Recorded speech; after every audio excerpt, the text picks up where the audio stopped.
Out of the blue, Nick Mason, who's the drummer with Book, Floyd, telephoned to say that he'd got a book which we could borrow if we promised to plug his new Pink Floyd wigs. Look, if we can have your wigs, I'll slide a couple of books in, and I don't think that any of the big books will notice. This is sin. What the fuck is a fuck? Of course, anyone can buy Nick Mason. It's for sale in every good wig shop. Only 3 F60s were made, and you couldn't just choose to buy one. You could choose to buy one. And you were only selected if they thought you were worthy. I'm still worthy. How much of a thrill was it when you got the call? How much of a thrill was it when you got the call from Ferrari?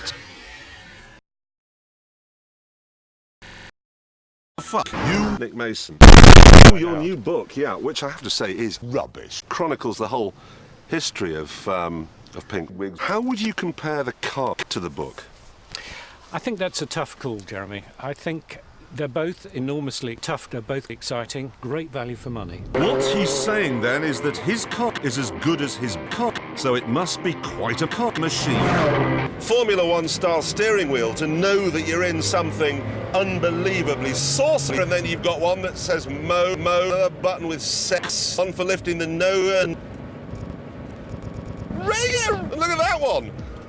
That one turns the cock control on. You'd have to be a fully paid-up member of Brexit to do that. The onboard computer selects the clutch, disengages the new gear, selects torque, orders up a burst of torque, disengages the engine to sustain Nick Mason during the chain, and firms up the back of the car to sustain the engine squatting, and it does all that in a millisecond. Don't be a fool.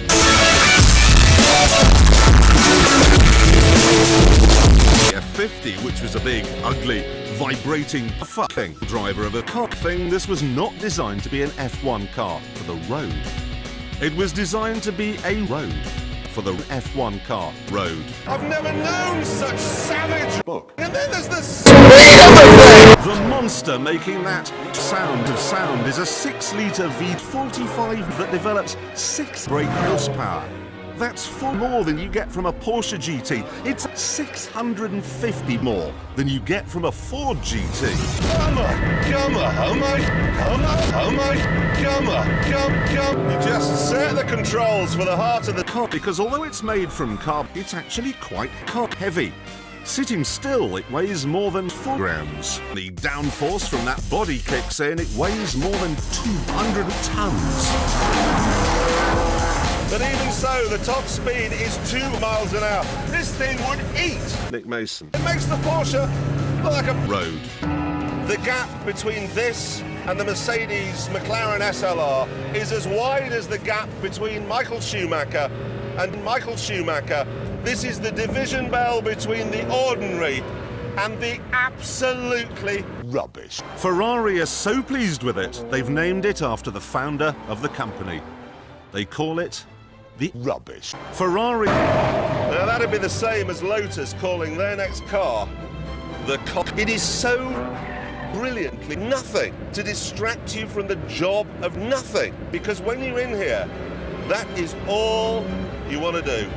Nothing. The Enzo is a book. There's a real sense that it's a mass of barely contained bib, that you're in control of something rubbish. The thing is, though, we finished with Nick Mason's car, but instead, look how he is going home.